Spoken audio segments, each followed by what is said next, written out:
बिस्मिल्लाहिर्रहमानिर्रहीम अस्सलाम वालेकुम। डियर स्टूडेंट्स, उम्मीद है कि आप सब खैरियत से होंगे। My name is Adeel Mehboob, I am lecturer of computer science. आज की इस वीडियो में हमने इनपुट एंड आउटपुट डिवाइसेस वाला टॉपिक डिस्कस करना है।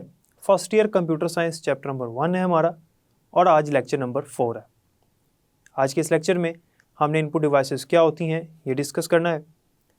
इनपुट की कौन कौन सी टाइप्स हैं, यानी डायरेक्ट इनपुट और इनडायरेक्ट इनपुट, जो हम डिटेल से डिस्कस भी करेंगे। डियर स्टूडेंट्स, इनपुट डिवाइसेस क्या होती हैं, लास्ट लेक्चर में इनपुट डिवाइसेस भी पढ़ी थी, तब मैंने आपको इनपुट डिवाइसेस के बारे में बताया था।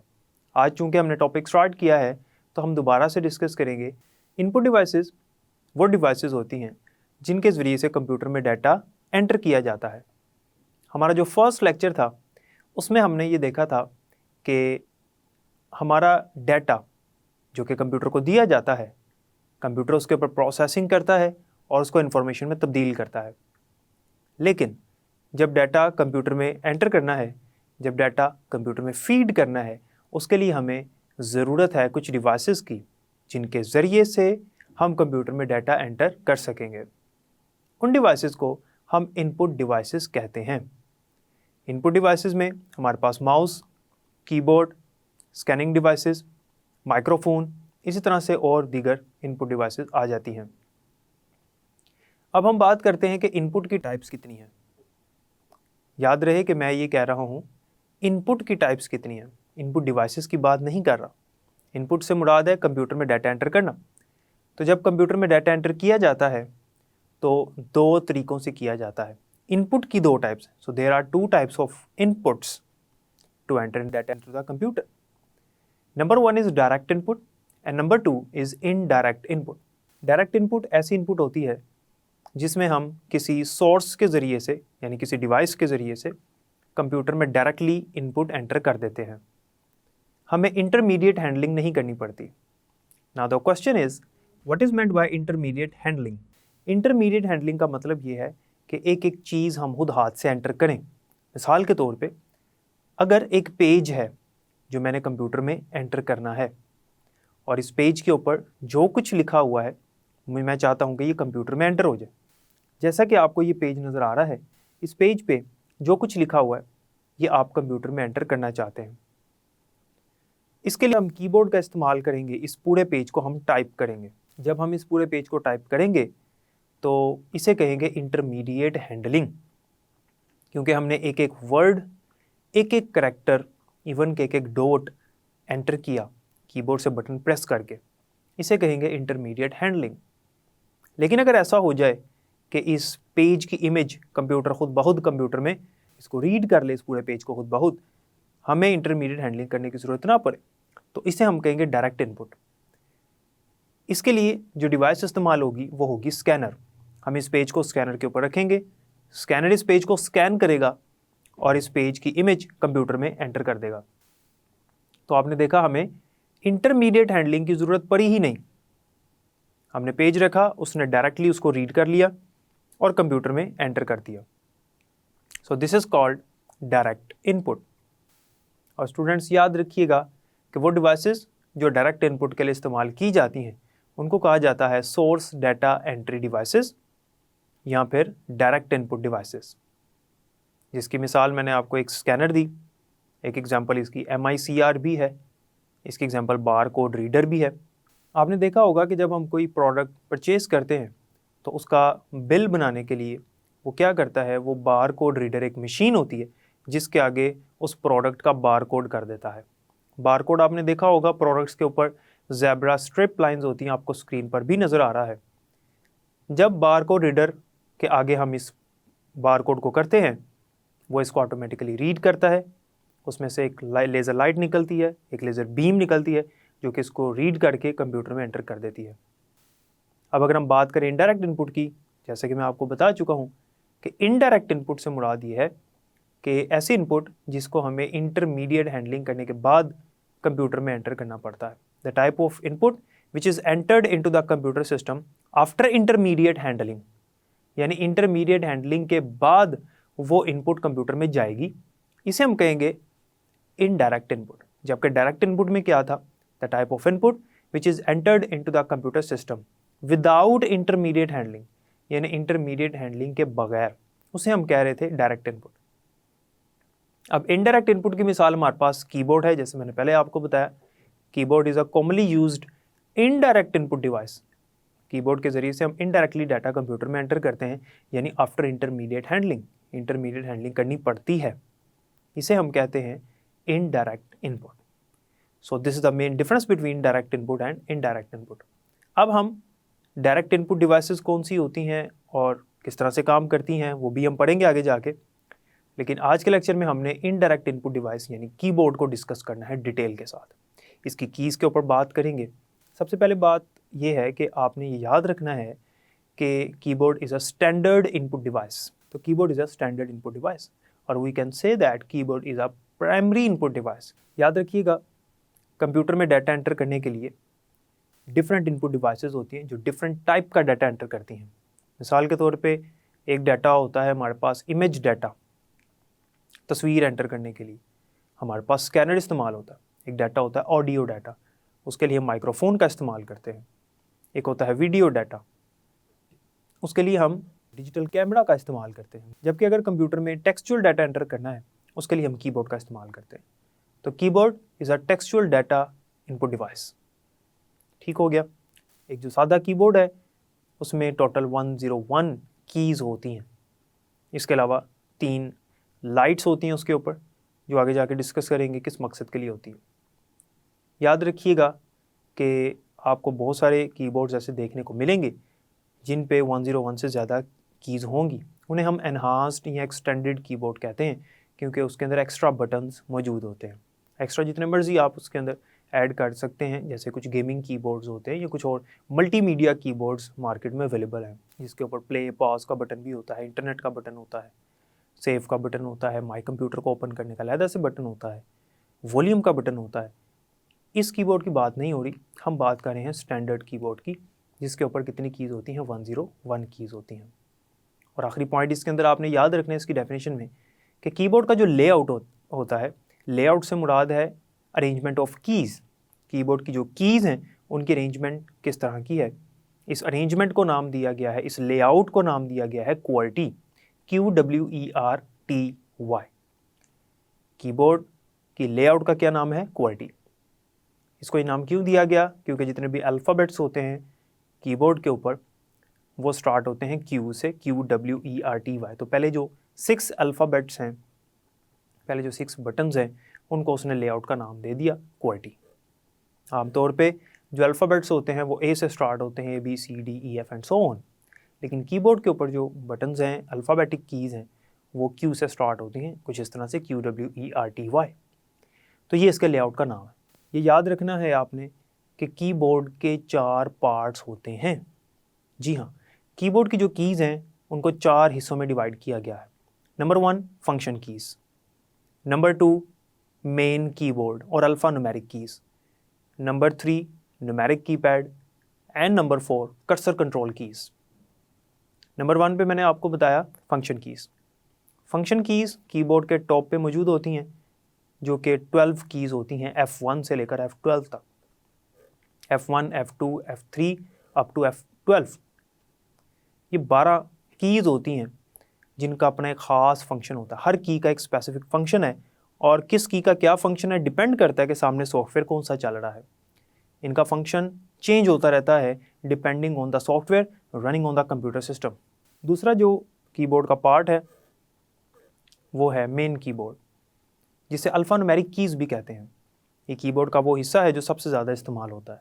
ये कीबोर्ड का वो पार्ट है जो टाइपराइटर की तरह होता है।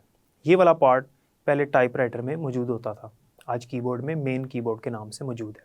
ये वो पार्ट है जिसके अंदर अल्फ़ाबेट्स वाली कीज़ भी मौजूद हैं, न्यूमेरिक कीज़ भी मौजूद हैं। अल्फ़ाबेट से मुराद A to Z, numeric keys से मुराद 0 to 9 यानी नंबर्स, और स्पेशल करैक्टर्स भी मौजूद है इसके ऊपर, यानी पंक्चुएशन मार्क्स वगैरह, question mark, dot, comma, space वगैरह, ये सारे के सारे अल्फ़ा न्यूमेरिक कीज़ में आते हैं। अल्फ़ा न्यूमेरिक से मुराद है कि the combination of alphabetic, numeric and special character keys.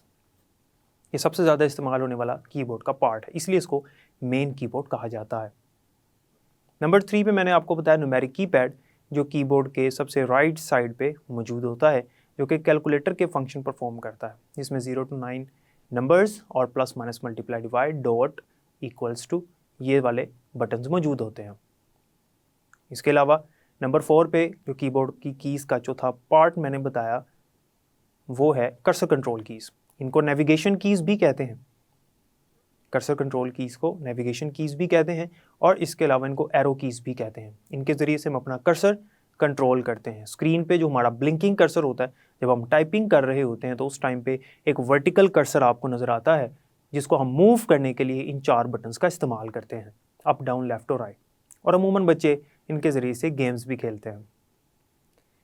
इसके बाद अब हम बात करते हैं कीबोर्ड की कीज़ की। एक एक करके हम इनको डिस्कस करते हैं। नंबर 1, एस्केप की। इसकी शॉर्ट फॉर्म होती है ESC। ESC stands for escape. Escape का मतलब होता है बाहर निकलना, एग्जिट।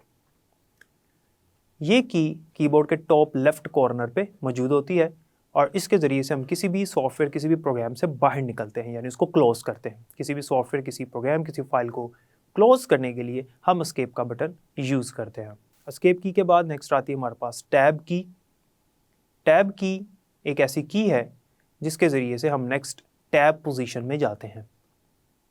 जब हम किसी वेबसाइट पे हों या किसी सॉफ्टवेयर में हम काम कर रहे हैं, वहाँ पर आपको टैब्स नज़र आ रहे होते हैं, यानी बॉक्सेस बने होते हैं, उनमें डाटा आपने एंटर करना होता है। इन्हें कहते हैं टैब्स।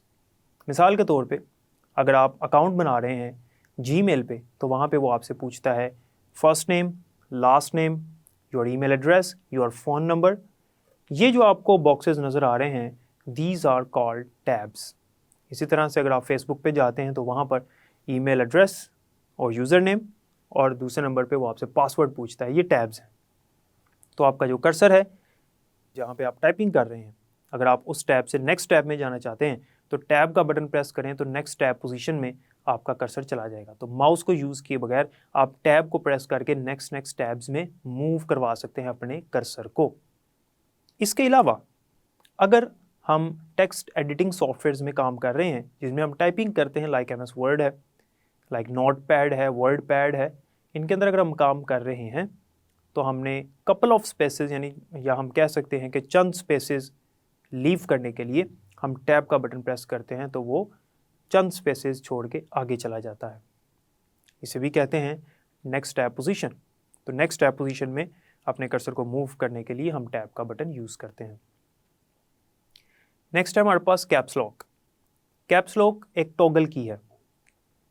टॉगल का ये मतलब है कि जब 2 मोड्स हों, जब 2 हालतें हों, एक हालत से दूसरी हालत में हमने स्विच करना है और दूसरी हालत से पहली हालत में स्विच करना है, तब हम जिस की का इस्तेमाल करते हैं उस की को हम टॉगल की कहेंगे। यानी हमारे पास 2 हालतें हैं, हमने इनमें स्विच करना है, तो इसे कहते हैं टॉगल करना। मिसाल के तौर पे लाइट को ऑन ऑफ किया जाता है। एक लाइट की हालत है, एक मोड है उसका ऑन और एक है ऑफ। तो जो बटन हम यूज़ करते हैं वो टॉगल बटन है जो कि ऑन और ऑफ के दरमियान में काम कर रहा है। कैप्स लॉक इसलिए टॉगल की कहलाती है। अब देखते हैं कि कैप्स लॉक काम क्या करती है। याद रखिएगा, कैप्स लॉक को जब हम प्रेस करते हैं तो कीबोर्ड पे एक लाइट इंडिकेट होती है जो ये बताती है, लाइट जल जाती है, ऑन हो जाती है, जिससे ही पता चलता है कैप्स लॉक ऑन है। और जब कैप्स लॉक ऑन होता है तो क्या होता है कि जितने भी अल्फ़ाबेट्स हैं, अब जब हम उनको टाइप करेंगे, बटन अल्फ़ाबेटिक बटन्स को प्रेस करेंगे तो अब वो कैपिटल लेटर में लिखे जाएंगे।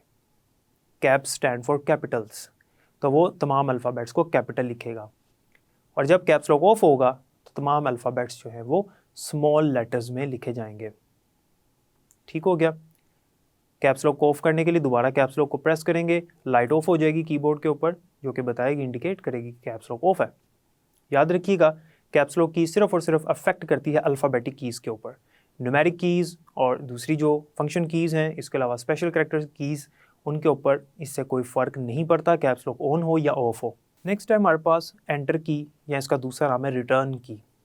एंटर की के ज़रिए से हम अगर टेक्स्ट एडिटिंग के सॉफ्टवेयर में मौजूद हैं, जैसे MS वर्ड वगैरह टाइपिंग कर रहे हैं, तो नेक्स्ट लाइन पे अपने कर्सर को मूव करने के लिए हम एंटर की का बटन यूज़ करते हैं। आप मोबाइल फ़ोन्स में भी ऐसे करते हैं, जब आप मैसेज टाइप कर रहे हों और अभी आपकी लाइन एंड नहीं हुई लेकिन आप नेक्स्ट लाइन पे मूव करना चाहते हैं, तो आपके मोबाइल फ़ोन का जो कीपैड है उसमें आपको ये एरो नज़र जो स्क्रीन पे आ रहा है, इस तरह का आपको एरो नज़र आता है। आप इस पर टैप करते हैं तो आपका कर्सर नेक्स्ट लाइन के बिगिनिंग में आ जाता है। इसी तरह से जब हम टाइपिंग कर रहे होंगे तो एंटर का बटन प्रेस करने से हमारा कर्सर नेक्स्ट लाइन के शुरू में आ जाएगा। एंटर के बटन को इसलिए रिटर्न की कहते हैं क्योंकि ये वाला जो फंक्शन है नेक्स्ट लाइन के शुरू में अपने कर्सर को लेके आना, इसे रिटर्न फंक्शन कहते हैं और ये टाइपराइटर्स के अंदर ये बटन हुआ करता था। इसके अलावा एंटर की के ज़रिए से हम मुख्तलिफ कमांड्स भी एंटर कर सकते हैं। लाइक किसी फाइल को हमने सेलेक्ट किया है तो जब हम एंटर का बटन प्रेस करेंगे वो फाइल ओपन हो जाएगी। ये था हमारा एंटर का बटन यानी एंटर की। एंटर की के बाद नेक्स्ट है हमारे पास शिफ्ट की। स्टूडेंट्स, शिफ्ट की के ज़रिए से हम जितने भी अल्फ़ाबेट्स हैं उनको अपर केस लेटर्स में लिख सकते हैं। शिफ्ट की को प्रेस करके रखना पड़ता है, कैप्स लॉक की तरह नहीं है।